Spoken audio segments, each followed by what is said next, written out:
Good morning, students. Welcome in our class of business studies of 6th August 2020.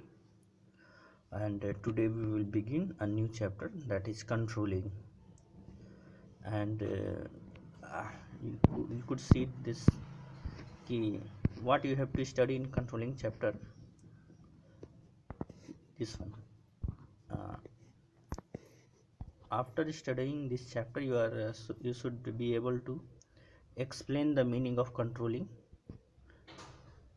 state the importance of controlling, and then the most important one, describe the relationship between planning and controlling, explain the steps in the process of controlling, and describe the technique of controlling. So before going to this, case study has been in short form. It is given departure control system. A departure control system automates processing and airport management operation, which includes managing the information required for airport check-in, printing, boarding pass, baggage acceptance, boarding load control, and aircraft checks.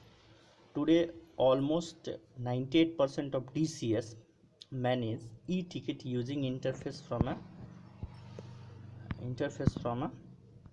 number of devices, including check-in kiosks, online check-in, mobile boarding pass, and baggage handling. DCS are able to identify and capture updated reservation form from an airline computer reservation system for passengers called passengers name record. In short form, it is known as PNR. Railway में होता है.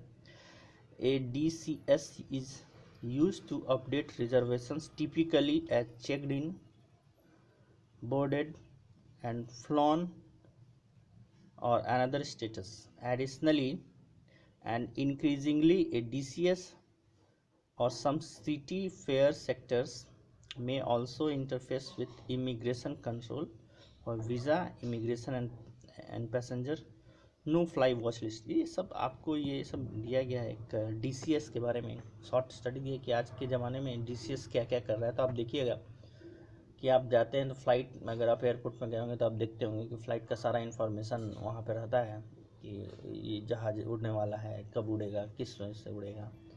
इसके बाद आपका क्या कहते हैं check in, baggage का लिस्ट, बैगेज का चेक इन, बैगेज का आपको उसमें जो रिक्वायर्ड इन्फॉर्मेशन है बैगेज में चिपकाना, प्लस बोर्डिंग पास आपका बनाना है, प्लस टिकटिंग सिस्टम, प्लस आपका वो सारा चीज़ जो है डेटाबेस को कलेक्ट करना, ये जो है आपको DCS का काम है. तो ये आपको यहाँ पे शुरू में स्टडी में दिया गया है. इसमें आपको कंट्रोलिंग का एक भी जगह नहीं है.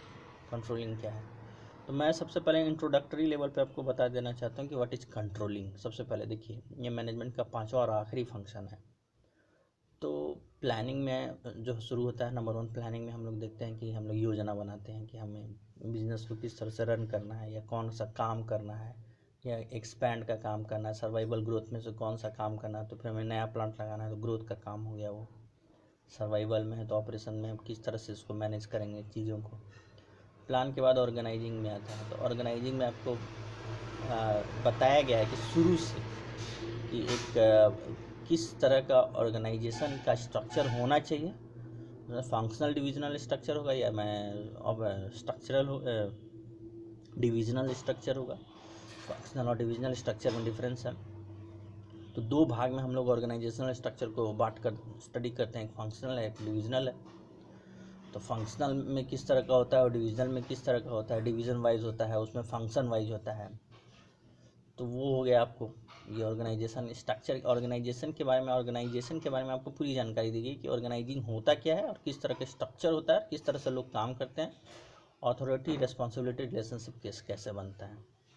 उसके बाद आइए आप स्टाफिंग में आए. स्टाफिंग में आपने देखा कि भाई डिफरेंट पोस्ट के लिए आपको अगर आदमी रखना है तो आदमी रखने का प्रक्रिया क्या होगा, HRD क्या होता है, और फिर हम उसको किस तरह से मैनेज करते हैं, और किस तरह से एम्प्लॉय को लेते हैं और एम्प्लॉय का हम लोग किस प्रकार बैकग्राउंड चेक करते हैं और किस तरह से उसको ट्रेनिंग देते हैं। जो स्टाफिंग का 3 था हमारा एलिमेंट्स, कि उसमें से आपको था पहला कि हमने रिक्रूटमेंट सिलेक्शन, थर्ड था ट्रेनिंग एंड डेवलपमेंट।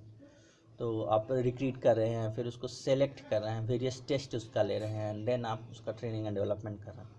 तो ये रहा स्टाफिंग का बात। उसके बाद आप आइए डायरेक्टिंग का 4 एलिमेंट्स होता है, supervision, motivation, leadership and communication. तो ये चारों तरह से आप सुपरवाइज करके, मोटिवेट करके, उसका लीडरशिप करके और कम्युनिकेट करके हम लोग क्या करते हैं, एक्चुअल में मैनेजमेंट का काम कर देते हैं। यानी वहीं से हमारा मैनेजमेंट कैसे करना है वो चीज़ हम लोग देखते हैं। एंड देन एट लास्ट में आता है हमारा जो 5वां फंक्शन है, वो है हमारा कंट्रोलिंग। तो ये कंट्रोलिंग में क्या होता है, तो कंट्रोलिंग में हमें ये नहीं है कि जैसे कि हम लोग स्कूल में जैसे कि क्लास का कंट्रोल करने का जो नियम होता है, आज वो ट्रेडिशनल वे है, डांटना, क्लास से बाहर निकाल देना, या आपको पेरेंट को फ़ोन करना ताकि बच्चे सुने आपको। तो सब ट्रेडिशनल मेथड है, वो लोग हम लोग अप्लाई करते हैं बीच बीच में जब पानी सर से गुजर जाता है। लेकिन कंट्रोलिंग का वास्तव में सिस्टम क्या है कि हम जो यहाँ पर जो मैनेजमेंट में जो कंट्रोलिंग वर्ड है, कंट्रोलिंग का मीनिंग ये हुआ कि हम ऐसा काम और ऐसा सिस्टम बनाए कि स्टूडेंट्स वो काम में ही बिजी रहे और उसका जो है ऑटोमेटिक उसका परफॉर्मेंस वो डिलीवर करता रहे और उसको आगे इधर उधर जाने का समय नहीं है। तो यही कंट्रोलिंग है फ़िलहाल। तो हम जो है इसी तरह से हमें जो कंट्रोलिंग ये नहीं है कि उसको पनिशमेंट दे देना है, कि उसको स्टिक मार देना है, चाहे उसको उठक बैठक करा देना है कि तुम कंट्रोल में रहो, ऐसे होगा वैसे होगा, डर दिखाना, फियर है, वो सारे चीज़ें को छोड़कर जो यहाँ पर है जो रूल है, ये सब चीज़ के अलावा भी हम कुछ ऐसा सिस्टम बना दें कि हमारा कंट्रोलिंग हो। तो कंट्रोलिंग का मतलब होता है कि भाई काम जो आपको असाइन किया गया है वो आप समय पर कर रहे हैं कि नहीं कर रहे हैं, और आप नहीं कर रहे हैं तो उसका कारण का पता लगा कर उस कारण को ही हटाना ताकि आप स्मूथली उस काम को कर पाएँ। और अगर आदमी जानबूझ के अगर वो काम नहीं करता है, उसके पास साधे साधन उपलब्ध होते हैं, वो चाहे तो बहुत कुछ कर सकता है, लेकिन वो जानबूझ के अगर नहीं करता है तो फिर आज के ज़माना में क्या हो गया है कि भाई अब प्राइवेट जॉब है, प्राइवेटाइजेशन की तरफ इंडिया मूव कर चुका है, सब चीज़ प्राइवेटाइज होने वाला है। देन आप यू ग्रो, देन आपको ये देखिए, यहाँ से मैं आपको यहाँ से पढ़ के आपको बताता हूँ, क्योंकि आपको भी जो अच्छा शुरू में ही मैंने आपको इसका जो है PDF फाइल शेयर कर दिया है ताकि आप इसको रीड कीजिए। यहाँ से मैं पढ़ा, it is quite clear from the example that all managers need to manage situation intelligently and take corrective action before any change. Corrective action मतलब कि इसको सुधार करने का काम। कंट्रोल में अगर कुछ गड़बड़ी आया है तो वहाँ पे यानी कि प्लानिंग में जो भी गड़बड़ी आया है, प्लानिंग, ऑर्गेनाइजिंग, स्टाफिंग, डायरेक्टिंग, उसको हम लोग करेक्ट करेंगे, corrective action before damage it is done to the business. यानी बिजनेस में डैमेज करने के पहले उसको कंट्रोल कर लेना है। Controlling function of management comes to the rescue of a manager here. यहाँ पे उसको मैनेजर को रेस्क्यू नहीं, बचाता है। It is not only help in keeping track on the progress of activities but also ensures that activities confirm from the standards. यानी जो standard set किया गया है, यानी जो टारगेट दिया गया है, वो उसको पूरा कर ले well in advance, set in advance, so that organisational goal are achieve. इस तरह से किया जाए ताकि ऑर्गेनाइजेशनल का गोल है वो अचीव किया जा सके। Now come to meaning of controlling. Now see, controlling is one of the important function of a manager. In order to seek planned results from subordinates, a manager needs to exercise effective control over the activities of subordinates. अब effective control का मतलब negative मत समझिएगा। Controlling means ensuring that, देखिए यहाँ meaning clear कर दे, controlling means ensuring that activities in an organization are performed as per plan. यानी कि सारा एक्टिविटी जो ऑर्गेनाइजेशन के अंदर में हो रहा है वो प्लानिंग के अनुसार ही हो रहा हो, उसको देखना ज़रूरी है। क्योंकि कम्युनिकेशन का इतना बड़ा प्रॉब्लम है, किसी भी सेक्टर में कम्युनिकेशन इतना बड़ा प्रॉब्लम है कि सब चीज़ वेल कम्युनिकेट होने के बाद जो निचले क्रम का जो एम्प्लॉय होता है वो चीज़ को ले ही नहीं पाता है, उसके अंडरस्टैंडिंग ही डेवलप नहीं होता है कि वो उसको ले पाए। जब वो काम करना शुरू करता है तो पता चलता है कि रिक्वायर्ड डायरेक्शन से अलग डायरेक्शन उसने अपनी अलग दुनिया बना ली है और अपना अलग सोच पर वो चला जा रहा है, तो वो डायरेक्शन ही अलग होता है। तो हर स्टेप में कंट्रोल करने की ज़रूरत पड़ती है। तो perform as per plans, controlling also ensures that an organisation resources are being used effectively, यानी जो रिसोर्सेज है उसको इफेक्टिवली इस्तेमाल हो रहा है, and efficiently for the achievement of pre determined goals. Controlling is दस अ गोल ओरिएंटेड फंक्शन, यानी कि एक गोल ओरिएंटेड फंक्शन है। Controlling function of a manager is pervasive function, it is a primary function of every manager. Managers at all levels of management, top, middle or lower, need to perform controlling functions to keep a control over activities in their areas. Moreover, controlling is as much required in educational institution, military, hospital and a club as in any business organise. कहने का मतलब कि controlling हर क्षेत्र में required है, educational institution से लेकर hospital, club, military में तो ओवर कंट्रोलिंग होता है, मिलिट्री में तो फियर होता है, उसमें तो डर क्रिएट करके रखा जाता है। तो जो सिपाही है जो निचले लेवल पे, जो ग्राउंड लेवल पे काम करता है, वो केवल डर के मारे सारा काम करने लगता है, तो वहाँ कंट्रोलिंग का सिस्टम दूसरा है। तो वो उसको हम लोग यहाँ पे अभी उस तरह से हम लोग यहाँ पे, जैसा कि सेना में कंट्रोलिंग होता है, वो किसी भी सेक्टर में कंट्रोलिंग पॉसिबल नहीं है। चलिए, controlling should not be misunderstood as the last function of management. It is an a function that brings back the management cycle back to planning function. देखिए, प्लानिंग, ये जो मैनेजमेंट को यहाँ पे बोला गया है कि मैनेजमेंट को ये मत समझ लीजिए कि मैनेजमेंट जो है सबसे लास्ट फंक्शन ऑफ मैनेजमेंट है, अब इसके बाद कोई काम नहीं रहेगा। मैनेजमेंट में देखा जाता है कि कंट्रोलिंग ठीक से नहीं हो रहा है तो कहाँ प्लानिंग में गड़बड़ हो रहा है, फिर से उसको सुधारना, और ये साइकिल चलते रहता है। प्लानिंग के बाद फिर ऑर्गेनाइजिंग में कुछ गड़बड़ हो तो उसको सुधारिए, फिर स्टाफिंग में अगर कोई गड़बड़ हो तो उसको निकालिए, दूसरा को लाइए। अब फिर डायरेक्टिंग को भी चेक किया जाएगा कि डायरेक्शन में कुछ गड़बड़ तो नहीं हो रहा है, एंड देन फाइनली कंट्रोलिंग। तो इस तरह से ये साइकिल चलते रहता है। The controlling function finds out how far actual performance deviates from standards.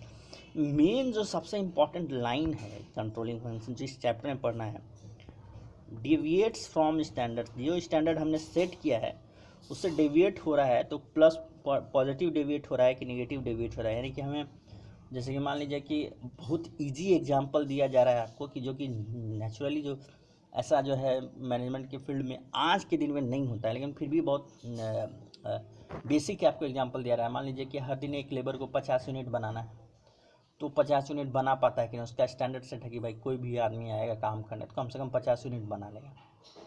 और एक एग्जांपल मेरे ध्यान में आया कि एक एम्प्लॉय को मारुति में गेट लगाने का काम है, तो उसको बोला जाता है कि आपको जैसे कि 1 घंटा में गेट लगा देना है कार में, तो उसका स्टैंडर्ड सेट है। अब कोई आदमी उसको करने में 1.5 घंटा लगा सकता है, कोई आधा घंटा भी लगा सकता है, उसका एफिशिएंसी पर निर्भर करता है कितना जल्दी चीज़ों को वो करता है। तो वो सारी चीज़ को ही लेके बताया कि उसका जो स्टैंडर्ड सेट है उससे वो काम उस जो स्टैंडर्ड से है उससे बिलो या एबव तो नहीं है, उसको चेक करना है। And attempts to take corrective action, अगर कुछ गड़बड़ है तो करेक्टिव एक्शंस लेना। अब हमारा वहाँ पे एक था वर्क स्टडी, मैनेजमेंट में प्रिंसिपल ऑफ मैनेजमेंट में वर्क स्टडी, काम का स्टडी करना, पोस्चर स्टडी है। उसके बाद वर्क स्टडी में देखा जाए कि एक जो है मजदूर जो है वो किस तरह से बॉडी वो काम करता है, वो किस तरह से अपने बॉडी को रखे कि काम जल्दी हो, ये चीज़ का भी बहुत छोटा छोटा स्टडी होता है। तो यही आपको कंट्रोलिंग चीज़ है। चलिए, तो ये हो गया हमारा। Now come to importance of controlling का इम्पोर्टेंस क्या है। तो ये पॉइंट बेस्ड है, आप पॉइंट को लर्न कर लीजिएगा और आप पढ़ लीजिएगा तो आपका पूरा जो है कंट्रोलिंग का ये हो जाएगा कि किस तरह से। सबसे पहला तो दिया हुआ है एक्कम्प्लिशिंग ऑर्गेनाइजेशनल गोल। तो कंट्रोलिंग क्या करता है, तो पूरा करने में मदद करता है, ऑर्गेनाइजेशनल गोल को एक्कम्प्लिश यानी पूरा करता है। सेकेंड पॉइंट है ये जजिंग एक्यूरेसी ऑफ स्टैंडर्ड्स। ये एक्यूरेसी जो होता है स्टैंडर्ड का, उसको बार बार चेक करना ये एक्यूरेट है कि नहीं, यही उसका एक्यूरेसी को स्टैंडर्ड। आप मान लीजिए कि स्टैंडर्ड सेट कर दें कि हमें 50 यूनिट बनाना है एम्प्लॉय को, और जो भी आपका एम्प्लॉय आ रहा है वो 40 से पार जा नहीं पा रहा है, इसका मतलब कि उसका एक्यूरेट नहीं है, तो उसका एक्यूरेसी को हम लोग सुधारेंगे। To verify whether the standard set accurate and objective, यानी कि वो जो सही है या नहीं उसको चेक करना। उसके बाद आप आइए थर्ड पॉइंट में दिया हुआ है making efficient use of resources. Effective तो हो जाता है, कहीं कहीं ये देखा गया है कि एफिशिएंटली नहीं होता है, तो उसको इंश्योर करना कि वेस्टेज जो है वो कम हो, स्पॉइलेज ऑफ रिसोर्सेज कम हो। यानी रिसोर्सेज का मतलब क्या हो गया, material as well as man. Man का मतलब हमारा रिसोर्सेज क्या हो गया, समय, यानी उसका समय फालतू चीज़ में तो वेस्ट नहीं हो रहा है। चलिए नंबर 4 आइए, improving employee motivation. Employee motivation को इम्प्रूव करता है controlling. Ensuring order and discipline, जो कि हमारा प्रिंसिपल ऑफ मैनेजमेंट भी है। Controlling creates an atmosphere of order and discipline in the organisation. It helps to minimise this honest behaviour on the part of the employee. यानी बेईमानी का जो part है उसको कम करने में मदद करता है। एंड एट लास्ट पॉइंट दिया है फैसिलिटेटिंग कोऑर्डिनेशन है एंड एक्शन, यानी कोऑर्डिनेशन को क्रिएट करता है। अब कहीं ना कहीं मैनेजमेंट में देखा गया है कि इतना सारा फंक्शन होने के बावजूद भी बड़े बड़े ऑर्गेनाइजेशन में कोऑर्डिनेशन का अभाव हो जाता है। और कोऑर्डिनेशन का अभाव कम्युनिकेशन की वजह से होता है। कोऑर्डिनेशन और कम्युनिकेशन अगर स्मूथ है, अंडरस्टैंडिंग लेवल सबका बहुत हाई है तो कोऑर्डिनेशन होगा। अगर कम्युनिकेशन में ही गड़बड़ा है तो कोऑर्डिनेशन नहीं होगा। तो ये कोऑर्डिनेशन बहुत इंपॉर्टेंट चीज़ है, तो इसको जो है कंट्रोल इम्प्रूव करता है। लिमिटेशंस ऑफ कंट्रोलिंग आइए कि क्या क्या लिमिटेशन है, यानी इस बियॉन्ड इसके ऊपर जो कंट्रोलिंग काम नहीं करता है। अब यहाँ पे लिखा हुआ है नंबर 1 में difficulty in setting quantitative standards. Quantitative यानी कि किस मात्रा में काम हो, उसका स्टैंडर्ड को क्रिएट करने में कंट्रोल इसको बनाने में मुश्किल आता है। अब देखिए इसको पढ़ते हैं। Control system losses some of its effectiveness when standards cannot be defined in quantitative terms. Quantitative terms मतलब होता है 1 2 3 like this. Quantitative, this makes measurement of performance, their comparison with standards a difficult task. Employee morale, job satisfaction and human behavior are such areas where problems might arise. जहाँ भी labour का काम होता है, labour मतलब श्रम का काम होता है, जहाँ पर ह्यूमन बॉडी वर्क करता है, वहाँ पर उससे काम कराना बहुत ही ज़्यादा मुश्किल है, ये आप मान के चलिए। क्योंकि वो अपने श्रम का, अपने बॉडी का इस्तेमाल अपने ही ढंग से करना चाहता है, उस नहीं चाहता कि कोई उस पर कंट्रोल करे। लेकिन ऑर्गेनाइजेशन के अंदर इस तरह का क्लाइमेट बनाता है कि आप काम करने जाइएगा तो काम करिएगा तो आपको ऐसा कीजिएगा तभी आपको एम्प्लॉयमेंट में आपको सफलता मिलेगा। तो वो भी एक चीज़ है, उसको देखना है। तो चलिए अभी हम लोग इसको यहीं पे कंट्रोल इसको बंद कर रहे हैं, आगे फिर हम लोग देखेंगे। Thank you so much.